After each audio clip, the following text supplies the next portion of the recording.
ዓለም አዳዲስ ቴክኖሎጂዎችንና ክህሎቶችን በምትፈልግበት በዚህ ጊዜ ከወቅቱ ጋር የሚራመድ የሰው ኃይል ማፍራት ያስፈልጋል። ዘመኑን የዋጀ ብቁ ባለሙያ ለማፍራት ደግሞ የቴክኒክና ሙያ ተቋማት ሚናቸው ከፍተኛ በመሆኑ ለዘርፉ ትኩረት ተሰጥቶት እየተሰራ ነው። ድሮ በእጃችን የምንሰራቸው ስራዎች አሁን ኦቶሜትድ ሆኖ ዲጂታላይዝድ ሆኖ ስራው ተቀይሯል ማለት ነው። ድሮ የነበሩ ስራዎች እየሞቱ አዳዲስ ስራዎች እየተፈጠሩ እየሄዱ ስለሆነ የሰው ኃይላችን ለዚህ ለአዲሱ እውነታ የተዘጋጀ ካልሆነ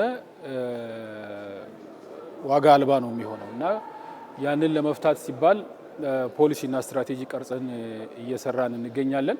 ገበያው የሚፈልጋቸው የሙያ ዘርፎችን ለይተን እንደ አርቲፊሻል ኢንተለጀንስ፣ ኒው ኢነርጂ ቪሄክል፣ ሳይበር ሴኩሪቲ፣ ኢንተለጀንት ሮቦቲክስ፣ ባዮሜዲካል ቴክኖሎጂ እና መሰል አዳዲስ ዘመኑ የሚፈልጋቸው የኢንዱስትሪ 5.0 የሚፈልጋቸው የሙያ መስኮችን በቴክኒክና ሙያ ስልጠና ስርዓት ውስጥ እንዲካተቱ የማድረግ ስራ በመደበኛ ስልጠና በአጫጭር ስልጠና ማለት ነው። እንደዛ የማድረግ ስራ እየሰራን ነው። ዓለም ከምታወጣቸው ቴክኖሎጂዎች ጋር የተላመደ ዜጋ ለመፍጠር ዓለም አቀፍ ልምዶችን መጋራት ግድ ይላል። በዛሬው ዕለት የተጀመረው የመጀመሪያው ዓለም አቀፍ የምርምር ኮንፈረንስና የቴክኖሎጂ ውድድርም የቴክኒክና ሙያ ተቋማት ልምድ እንዲያገኙ ያስችላል። እንደዚህ አይነት ኢቨንቶችን ሲያካሂድ ነበረ።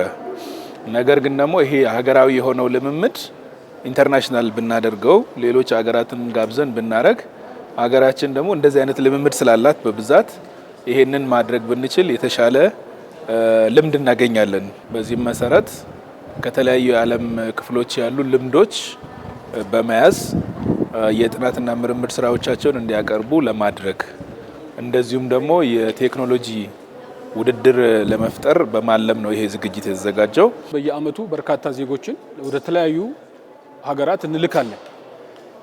ስምሪት የስራ እድል እንዲፈጠርላቸው እናደርጋለን። እነዚህ ዜጎች ወደ ተለያየ ሀገር ሲሄዱ አሁን ዓለም ላይ የሚፈለገውን እውቀትና ክህሎት ይዘው መገኘት መቻል አለባቸው።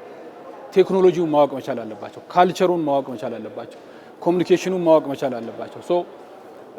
እኛ የምንሰራው ለዚህ ለኢትዮጵያ ማርኬት ብቻ ሳይሆን ለዓለም ማርኬትም ስለሆነ የሰው ኃይላችንን ለዚህ ለዓለም ማርኬትም እያዘጋጀን ያለንበት ወቅት ስለሆነ እንደዚህ አይነት ኮንፈረንሶች አዳዲስ ሀሳቦችን፣ አዳዲስ ቴክኖሎጂዎችን፣ አዳዲስ እውቀቶችን፣ አዳዲስ አሰራሮችን ወደ ኢትዮጵያ ቴክኒክና ሙያ ስርዓት ለማስገባት እጅግ የሚያግዙ ይሆናሉ ማለት ነው። ከ16 ሀገራት የተውጣጡ 30 የምርምርና የቴክኖሎጂ ስራዎች ይወዳደራሉ።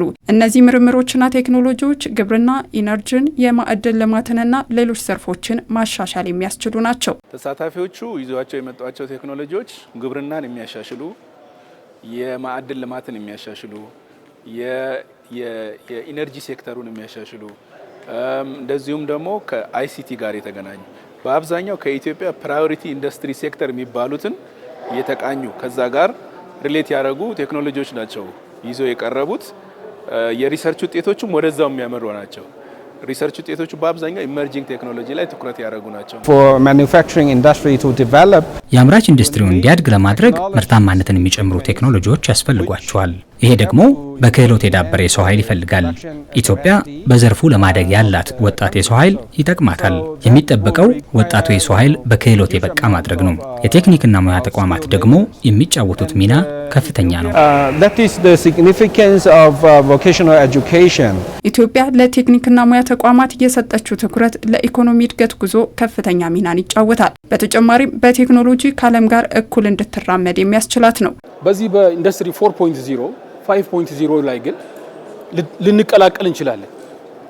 በተወሰነ ደረጃ ለሁሉም ዓለም እኩል የመጣ ነገር ስለሆነ እኛም ቶሎ ከተማርንና ካቻፕ ካደረግን ልንቀላቀል እንችላለን ማለት ነው። ከዓለም ጋራ ልንራመድ የምንችልበት ኦፖርቹኒቲ ላይ ነው የምንገኘው።